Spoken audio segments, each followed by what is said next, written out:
Hi, y'all are this afternoon. This is your buddy George Jones over here at the Bergen Gun Range with my next installment on. Hey, I got this old used gun. The old used gun I got today is a slam dandy. This is a Dan Wesson 8-inch Magnum ported in 44 Magnum. Now this particular gun came to Apache Armaments in perfect mechanical condition, but in very horrible aesthetic condition. So we sent the gun out to a local guy there in Pulaski County who proceeded to Cerakote it, and Cerakoted it in the black matte finish. So when you look at that gun and say, oh, Dan Wesson didn't make that finish, well, you're right, they didn't. They didn't make that finish at all. Now, the Dan Wesson is a pretty interesting gun. It was designed by a guy named Carl Lewis. Now, Carl was a Colt designer at the time, back in the 60s, and he had designed the Trooper and the updates to the Trooper 2, 3, and so forth, you know. He also designed the XM148, the 40mm grenade launcher that was the forerunner to the M203. So, you know, the guy was a fairly prolific gun designer. Dan Wessons were around from the late 1960s all the way up into the early 90s. And the advantage to a Dan Wesson is it was a multiple use gun. You could take the 44 Magnum frame or the 38 357 frame, and you could rebarrel the gun into a 8-inch silhouette, a 12-inch silhouette, a 4-inch duty gun, a 2-inch personal defense gun, you know, by means of these replaceable barrel shrouds and bore liners, which adjust out here on the end by the means of a tool made to do it. So you could mix and match and go around in different ways with the gun. The one thing that you can really spot a Dan Wesson gun by, regardless of whether or not you can see the signature grips or whatever, is this: the barrel latch. The barrel latch is up here on the front of the frame. So you slip that down there and it opens up that way. So it definitely takes two hands to get it open. Everything is overbuilt on a Dan Wesson. The barrel latch back here is overbuilt, the nose bushing is overbuilt, the cylinder lock is overbuilt, you know, and it has a similar lockup assembly to a Colt, in that instead of having a stud right there, it's got a hole right there that corresponds to a pin in the frame, instead of vice versa on a Smith & Wesson. Just an outstanding overall gun. I've never shot it before. It's a cold gun to me. I'm going to take on a dirty bird target at 15 yards, and if I completely embarrass myself doing that, then I'm going to blast away at the steel silhouette down there at 25 yards and see if I can hit it. Just about like that. I am going to shoot, oh, what do we got here today? We've got BK Bullet Casting Custom Reloads. Federally licensed remanufacturer, and it is 38 special, 225 grain full. Thank you very much. My assistant director is timed in. He's fixing to time out. 44 special, 225 grain, full metal jacket. As we are shooting a Magnum ported gun, we have to shoot jacketed ammunition. That's one of the things about a Magnum ported gun. It's better to shoot jacketed ammunition out of it. These things look like they're gonna kick the dog snot out of me. But I'm gonna give them a try because I'm brave and willing to make the sacrifice for my viewers.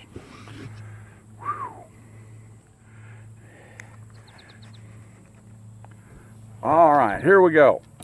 Load this guy up, see what we can do down here at 7 yards, just to give us a baseline on accuracy, baseline on how the gun's zeroed. Are you smoking them grape cigarillos again? No. What in the hell is that? I think it's a backwoods smoke.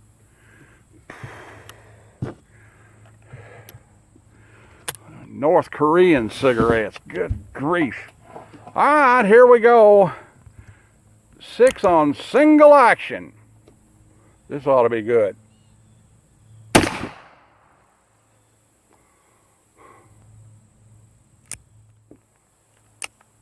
Better draw down, Alvin.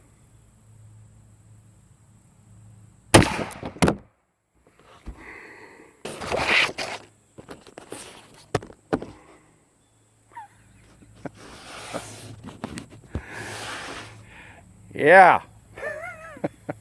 Ooh, I hit it one time. There we go. It seems it shoots a little high. Okay.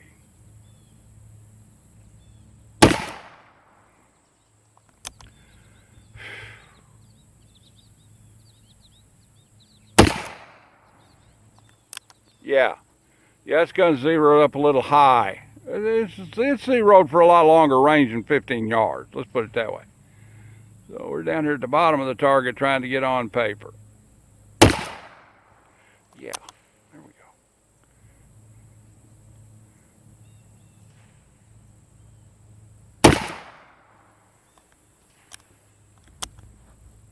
I don't know if I'm out or not. I've lost track in all the confusion. Well, did he fire 5 or did he fire 6? Well, apparently he's fired 6. All right, now we have some idea how it shoots. I've got 4 bullets in the top crest of that target down there. So, you know, it's shooting a little high. And in order to achieve that, I had to shoot at the bottom of the target.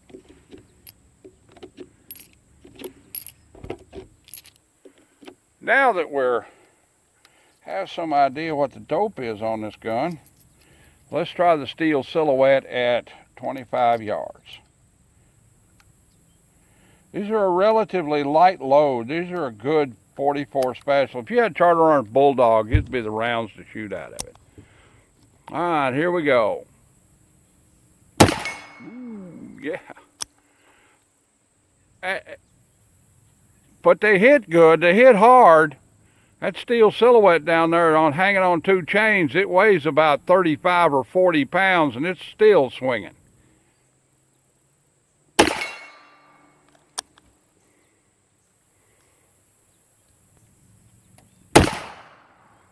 think I went over it that time.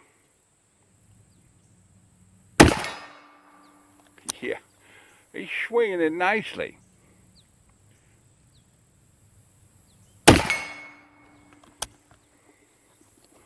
It's a good consistent shooter. It's zeroed for a lot longer ranges than what we're using it at.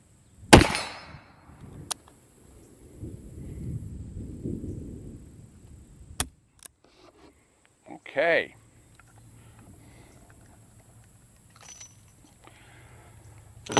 Keeping with our channel standards, we'll go down there and look at that paper target, even though it don't look like much. Because it's got nice big holes in it, buddy. You can see what it's doing.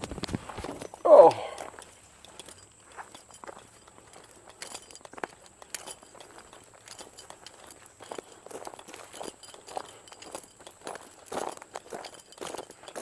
Oh, I actually got 4 in it.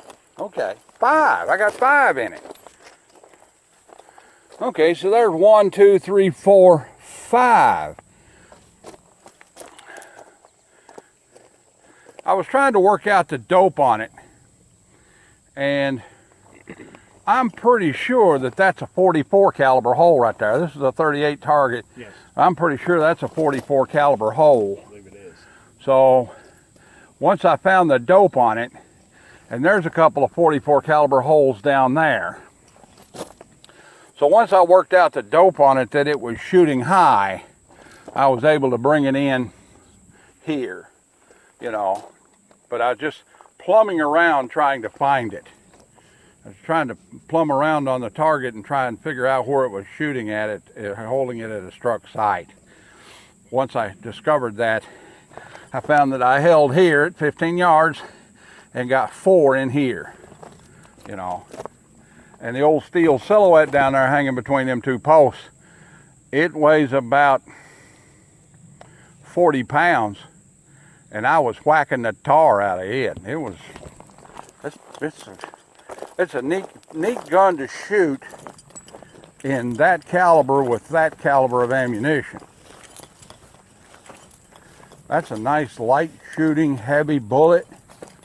That ammunition would be good if you had a Charter Arms Bulldog or something that normally kicks a lot with full house factory ammunition. The Dan Wessons, I think they're still in limited production now. They're owned by CZ. Yeah, they're owned by CZ. I was getting around to that. Jeez. Okay. I try and do these videos in a consistent manner. Jeez. Anyway, they're owned by CZ now, but they do produce a few of them in limited numbers, and they continue to manufacture replacement barrels, barrel liners, shrouds, and so forth, and the tools and stuff to go with them. So there is currently support for the Dan Wesson line, even though it's no longer an American-made issue. All right, then, that's about the size of. Oh, what's it worth? If this gun was in 100% bright blue condition, you know, it would be worth $650, something like that. As it stands right now, the Cerakoting job is very good on this gun. If it wasn't, we wouldn't have accepted it. It's a $450 to $500 gun like it is. It has the original grips on it, which are in pretty terrible condition, even though they're not busted, cracked, or whittled on. You know, the finish on the grips is not very good, and but they are correct. So I'm saying $450, maybe $500, depending on how desperate you are to have one. All right, then, that's about the size of that. Like, share, if I commentate and subscribe. Leave me no dollar in the Patreon bucket if you want to, and if you don't want to, I'll keep right on making content for you. I enjoy doing this. It does cost me a little out of pocket to do it, but I'll keep right on making content for you. Be kind to your neighbor. Be kind to everyone you meet. If you see idiots in the street, just turn around and go the other way. We're the smart money in the crowd. All right, then. God bless everyone, and we'll see you soon. We are back at the Bergen Kitchen Range with my next installment on how to get a can open in the field. So, I wanted to demonstrate I was looking around in my different boxes looking for my French Army knife. And I finally found it, and I realized that you can't open a can with a French Army knife at all, because it has 4 corkscrews and nothing else on it. So I thought, okay, let's see if we can open one with a can with a knife.